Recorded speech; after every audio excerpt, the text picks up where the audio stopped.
Bienvenue dans le Hubcast, le podcast du Hub créatif de Charleroi Métropole. Un shot de créativité à consommer partout, tout le temps. À chaque épisode, nous partirons à la rencontre d'un artiste, d'un artisan, d'un maker ou encore d'un entrepreneur qui dévoilera et décortiquera pour vous son processus créatif. Où puissent-ils leur inspiration? Comment développent-ils leur potentiel d'innovation? C'est un podcast au service de vos idées et de votre créativité. Bonne écoute. Bonjour à toutes et à tous. Pour ce nouvel épisode du Hubcast, on a décidé de partir à la rencontre d'un incroyable créatif qui aime multiplier les casquettes et les activités dans les domaines de l'architecture d'intérieur, de la scénographie, en passant par les arts plastiques. Il est surtout connu pour être l'un des designers belges les plus célèbres et il s'appelle Lionel Jadot. Bonjour Lionel Jadot. Bonjour Elisa. Bienvenue dans le Hubcast, le podcast pour stimuler sa créativité. Alors Lionel, vous êtes né à Bruxelles en 1969 et lorsqu'on vous demande de vous présenter, vous répondez souvent, et je vous cite, « Je suis un autodidacte utopiste. Vu que je n'ai rien appris, je me permets tout, que ce soit en architecture, design, scénographie, architecture d'intérieur ou encore en art plastique. » Alors en effet, vous multipliez les casquettes et c'est pourquoi avant même de commencer à parler de vous et de votre parcours, je voulais vous demander votre propre définition de la créativité. Alors, déjà merci de m'inviter. La définition de la créativité, mais quelque part, moi j'essaie de l'axer sur une très grande liberté. C'est vraiment autour de ça que je travaille en permanence. Un désir, une excitation de la découverte, de l'observation, tout de suite après la liberté. Donc d'observer, de pas s'empêcher de quoi que ce soit. Alors à quel moment est-ce que vous avez rencontré le design, la création? C'était quand? Est-ce que vous vous en souvenez d'une première émotion peut-être? Alors moi j'ai vraiment un parcours très particulier. Tout a commencé très très tôt. Je suis né dans un bâtiment à Saint-Gilles dans lequel mes parents avaient leur appartement et en dessous de ça il y avait l'atelier de fabrication de sièges. Donc quelque part dès mon plus jeune âge j'ai pu jouer dans cet atelier, j'ai pu traîner là, j'ai pu ramasser des bouts de bois, des bouts de tissu, j'ai pu construire des choses. Et donc ma première vraie expérience design c'est à l'âge de 6 ans où j'ai pu fabriquer entièrement mon premier tabouret qui est d'ailleurs là sur l'étagère, le petit tabouret orange. Donc en utilisant la tenonneuse, en débitant les petites pièces de bois, en faisant le garnissage avec un bout de velours. Donc c'était vraiment la première vraie expérience, je dirais design, d'aller au bout d'une idée et de la réaliser. Et voilà, j'ai eu beaucoup de chance d'être né dans ce biotope-là, parce que c'est clair que ce biotope a permis de m'ouvrir les yeux, de permettre de voir les choses, de voir justement des gens qui produisent, qui réalisent, qui fabriquent, et c'est un mélange de tas de choses, d'odeurs, d'odeurs de machines, d'odeurs de sueur, d'odeurs de bois, d'odeurs de matériaux comme le cuir, comme le crin, comme le cuivre des ressorts, j'ai de souvenirs multiples par rapport à tout ça. Donc c'est clair que ça a éveillé en tout cas dès mon plus jeune âge un désir de transformation de la matière en fait. Et c'était un atelier familial donc. C'est un atelier familial qui était dans notre famille depuis 6 générations et qui fabriquait donc du siège sur mesure. Donc il y avait, on appelle ça un atelier de chaiserie et de garnissage. Est-ce que vos parents vous ont accompagné dans cette envie de créer? Est-ce qu'ils ont accompagné ça chez vous ou pas forcément?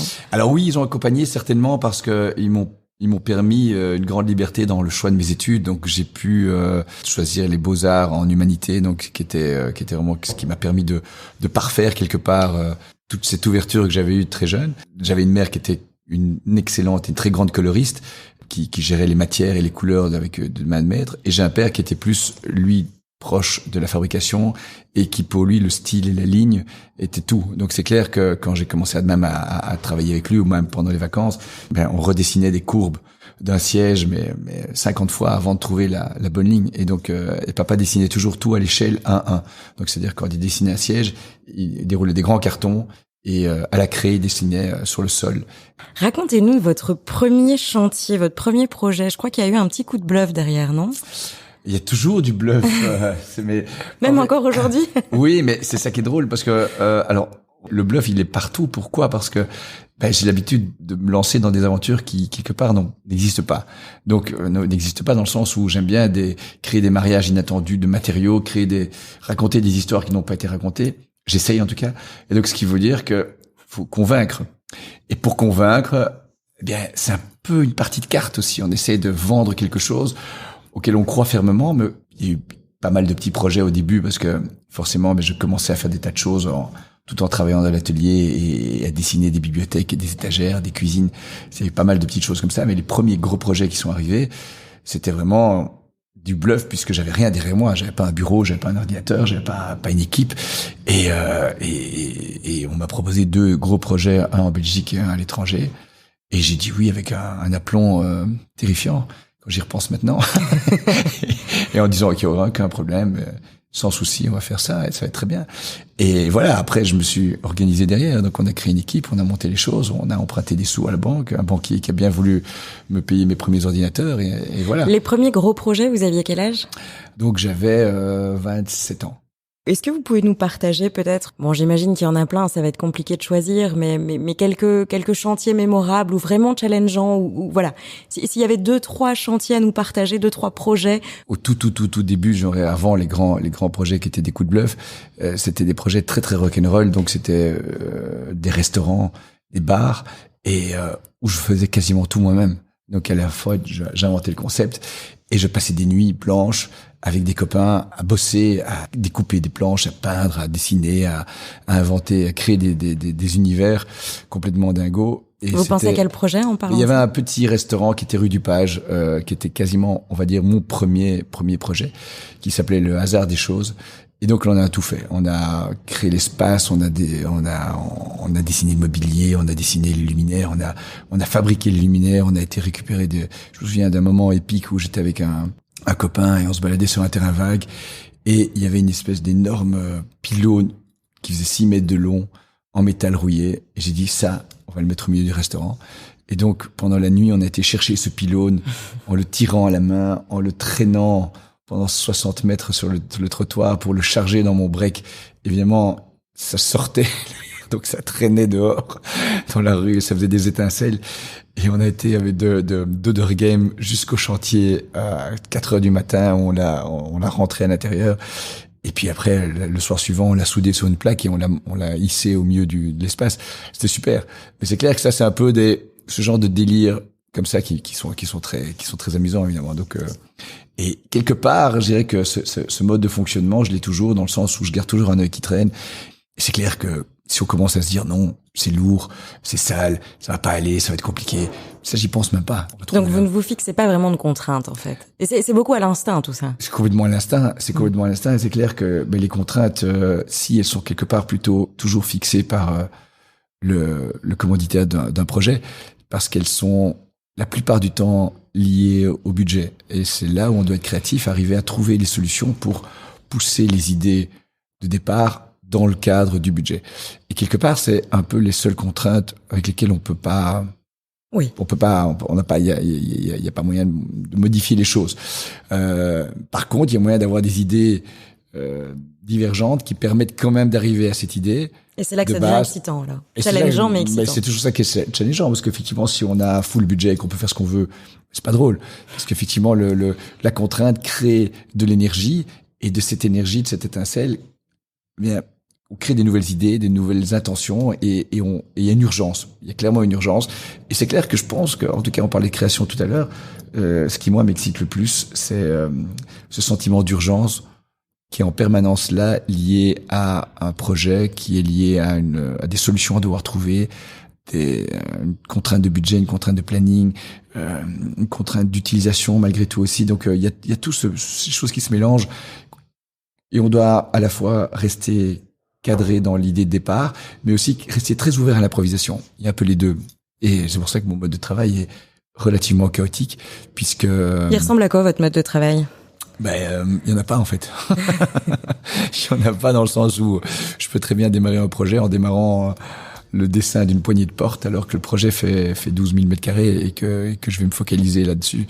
D'abord parce que c'est la première idée qui arrive, et oui, quelque part. Alors, j'ai une équipe fantastique, ça je dois le dire, j'ai une équipe colossale. Vous êtes combien ici ? Alors ici, on est 8, dans toute la partie design, architecture d'intérieur. Et après, autour de nous aussi, à Zaventem Atelier, il y a 30 autres ateliers qui sont des ateliers indépendants, mais avec lesquels on collabore sur les projets. Et donc forcément, toute cette synergie mise ensemble génère beaucoup d'étincelles.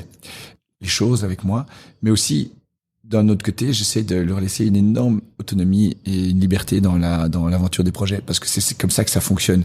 Je peux pas non plus être là à mettre une empreinte indélébile et à cadrer trop les choses. Je jette des choses sur la table, on en discute, on échange, on fait un partage en fait. C'est comme ça que j'essaie de faire les choses. Et donc forcément, eux ont les mains libres sur pas mal de trucs, qui permet forcément de faire aller le projet plus loin, parce qu'on est plus fort ensemble. Mais petit à petit, avec le temps, on a créé un peu une manière de fonctionner sur l'agence et sur le bureau, qui permet forcément d'aller au bout des projets dans le même état d'esprit. Et donc c'est ça qui est intéressant finalement, parce que ça devient plus simplement un one-man show de ma part, mais ça devient un travail d'équipe, et ça devient atelier Lionel Jadot et pas que Lionel Jadot. Et c'est ça qui est intéressant. Qu'est-ce qui fait que vous vous lancez dans un projet ou pas? Alors il y a toujours trois trucs que j'essaie d'analyser. Il y a trois choses. Il y a un, l'humain. 2, la qualité du projet. Et 3, est-ce que le projet va être rentable? Et pour les auditeurs qui ne vous connaîtraient pas, ou alors qui connaîtraient des lieux que vous avez fait sans savoir que c'est vous, est-ce que vous pouvez nous citer quelques grands projets que vous avez fait en Belgique ou même à l'étranger? Alors oui, il y a un projet, j'ai un projet où j'ai fait tout le rez-de-chaussée et les parties communes du Jam Hotel. C'est un peu comme ça que j'ai commencé en fait les projets publics. Puis on a fait le Glacier Gaston, on a fait le Café Flora, on a fait le Wolf aussi, on a fait des coworking comme le Silver Square. Et puis on design aussi, je suis à la tête de l'équipe créative avec toute une super équipe aussi pour créer tout le look and feel de Coabs, qui est une maison d'une boîte de co-living dans laquelle je suis partenaire aussi. Et donc, et à part ça, les projets qu'on fait à l'étranger, j'ai fait pendant une quinzaine d'années beaucoup de projets très haut de gamme pour des privés. Et donc des résidences privées qui sont pas connues, donc qui ont été publiées, qu'on a pu voir dans des publications à droite à gauche. Et en fait, dans mon bureau est séparé en deux, où on continue à faire des choses privées, mais on fait aussi beaucoup plus de public maintenant. Alors un de nos gros projets phares actuellement, c'est la Royal Belge, qui est donc ce bâtiment incroyable à Watermal-Boisfort, dans lequel on est en train de dessiner et de créer 25 000 mètres carrés d'espace commun qui vont se partager entre un hôtel de 180 chambres, 4 étoiles, des bars, des restaurants, une immense salle de sport avec piscine intérieure, piscine extérieure, un food market, des meeting rooms, une salle de théâtre. Ça va être un village. Et il y aura beaucoup de choses. Ça va être assez intéressant. Est-ce qu'on peut dire qu'il y a un style Lionel Jadot, ou alors plutôt atelier Lionel Jadot, pour prendre tout le... Atelier. Et si oui, à quoi comment vous le résumeriez?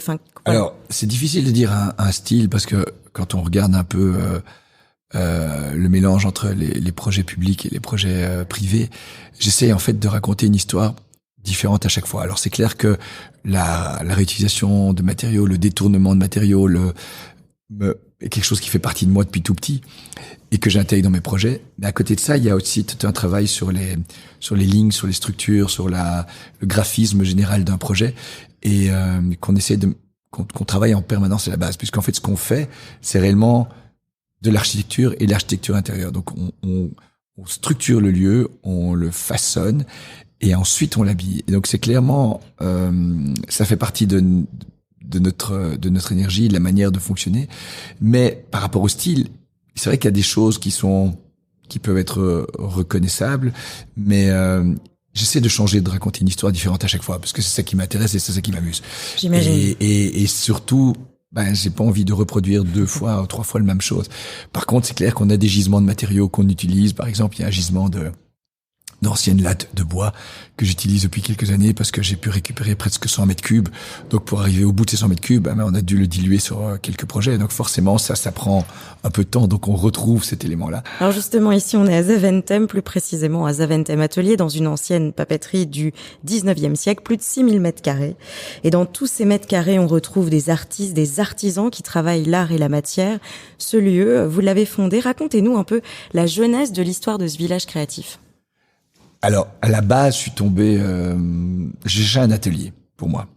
Et un jour, j'étais dans les embouteillages, sur le ring, juste en face, et je vois les toits de ce bâtiment que j'avais déjà repéré 2-3 fois. Et je me dis, tiens, c'est l'occasion d'aller voir ce que c'est.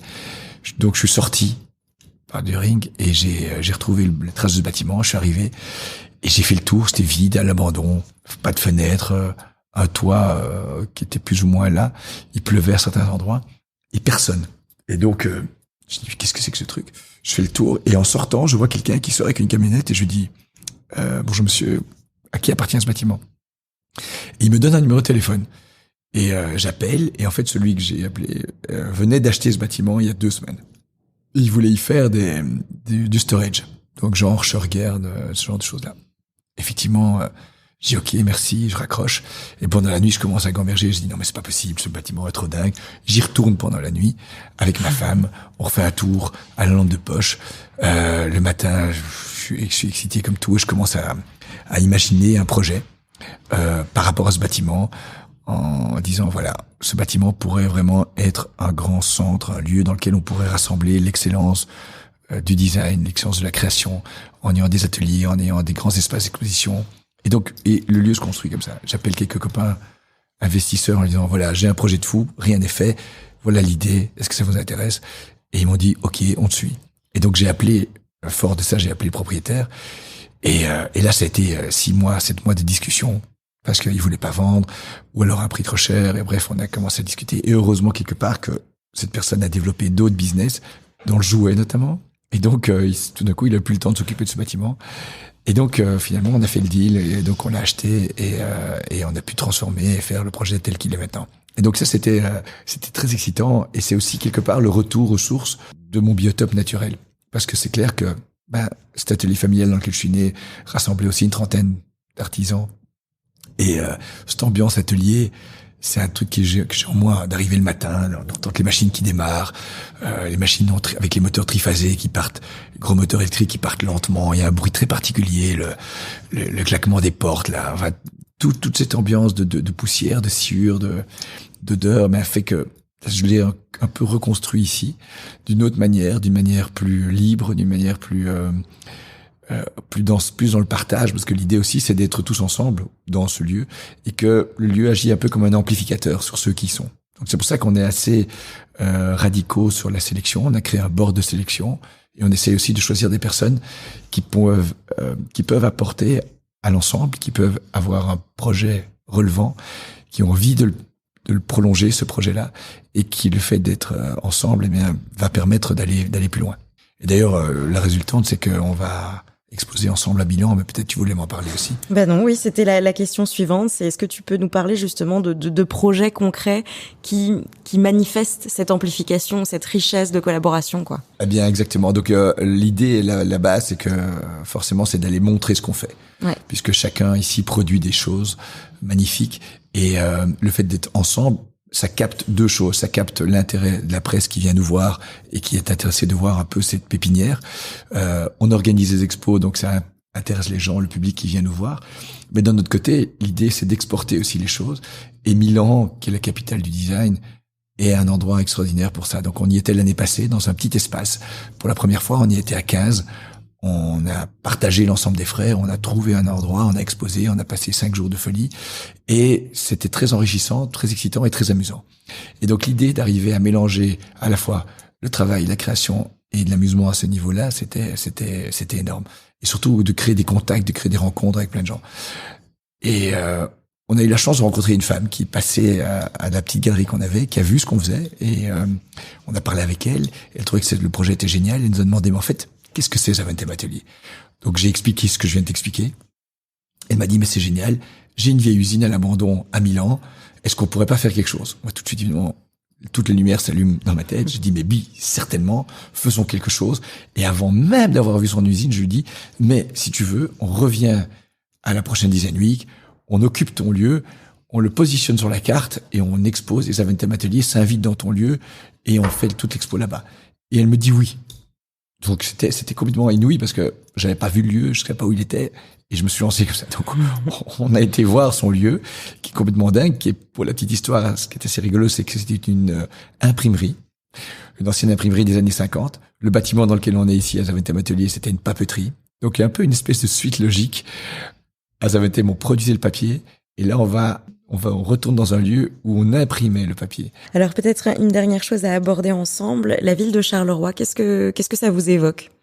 Alors j'aime beaucoup Charleroi, vraiment en plus. C'est une ville que je trouve remplie d'une énergie et d'une poésie folle, parce que très petit, je dirais que dès que j'ai eu mon permis de conduire, j'ai été me balader dans Charleroi un peu pour essayer de rentrer dans des vieilles usines, parce que c'est quelque chose que je kiffe depuis toujours. Donc j'ai fait pas mal de visites d'urbex là-bas, et puis ça m'a beaucoup inspiré pour un court-métrage que j'ai écrit et tourné là-bas. C'était complètement dingue, et c'est vraiment une ville que j'ai dans mon cœur, ça, parce que elle est à la fois incongrue, elle est très brute, elle est très touchante, elle est très humaine aussi, parce qu'il y a tout un passé là derrière qui est forcément très fort, qui est lié à toute justement le passé économique, historique, industriel de la Belgique. Et à la fois, c'est une ville vraie, c'est une ville elle est comme elle est, elle se cache pas. Et on n'a pas un faux. Je dirais que quand je voyage, c'est un peu des lieux comme ça qui m'inspirent, parce que ce sont des vrais lieux. C'est pas des lieux qu'on a façonnés pour un touriste. C'est pas des lieux qu'on a voulu trop maquiller. Et le court-métrage, on peut le retrouver? Il est disponible sur Internet? Tout à fait. Ça s'appelle Conduite intérieure, et c'est une histoire un peu folle d'un personnage qui, en achetant un vieux corbillard, décide de devenir fossoyeur pour animaux. Et voilà, est appelé à un moment donné, enfin je vais pas raconter tout le film, mais c'est un petit court-métrage de 15 minutes qui est assez décalé. Super. Voilà. Eh bien, merci Lionel Jadot. Mais avant de nous quitter, j'ai quelques petites questions, un petit jeu final pour vous. L'idée, c'est de répondre sans trop réfléchir. Vous êtes prêts? On est prêts. Un créatif ou une créative que vous appréciez pour son travail? J'adore le travail de Jean-Paul Lespagnard. Et j'adore sa liberté aussi, sa réflexion par rapport au monde qui nous entoure, la manière qu'il a aussi de collaborer avec des artisans d'un peu partout dans le monde. Une musique pour créer? Alors là, quand je suis dans mon atelier et que je crée, ça peut aller de vieux rap à vraiment plein de choses. Donc là récemment, j'écoute pas mal Full Chatterton. Un lieu pour s'évader? Clairement sur ma moto. Et c'est partir sans savoir où on va. Et pour terminer, un exercice à donner à nos auditeurs pour stimuler leur créativité? Alors, je suis certain que tout le monde a, ou dans son grenier, ou dans sa cave, des objets qu'il accumule avec lesquels il sait plus quoi faire. Et je pense que ces objets ont certainement une seconde vie, voire une troisième vie. Et donc, il y a certainement moyen de quelque chose à faire. Alors, il y a un exercice simple que je fais et que j'ai fait plusieurs fois avec des enfants, des adultes lors de workshops. C'est que je demande aux gens de créer une lampe, un luminaire. Et donc, c'est très facile dans le sens où il faut se munir de simples colsons, de tape, de couleurs, c'est mieux. Et de commencer à assembler les objets qu'on a pour leur créer une forme. Et d'intégrer à ces objets un simple fil et un socket au bout duquel on met une ampoule. On peut l'intégrer de manière facile, il n'y a pas besoin de souder, il n'y a pas besoin d'être menuisier, il n'y a pas besoin d'être ferronnier. On le fait avec de la toile isolante et on assemble et on se crée une jolie petite sculpture qu'on pose sur une table ou qu'on offre. Donc ça, c'est un truc que moi je fais souvent quand je vais à un dîner. Je fais vite une sculpture, une 4 minutes sculpture que je crée dans mon atelier et j'ai toujours un bout de fil et un bout de socket et donc et ça crée une lampe un peu unique. Eh bien, ce sera le mot de la fin. Merci, c'est la fin de cet épisode. Merci beaucoup Lionel Jadot. Avec grand plaisir. Et à très bientôt pour un nouvel épisode. À très bientôt Lisa. C'est la fin de cet épisode. Merci pour votre écoute. Suivez-nous sur les plateformes de podcast. Le UPC est un collectif d'acteurs au service de vos idées et de votre créativité. Et pour vous tenir au courant de notre actualité, rendez-vous sur notre site www.hub-charleroi.be. À très vite.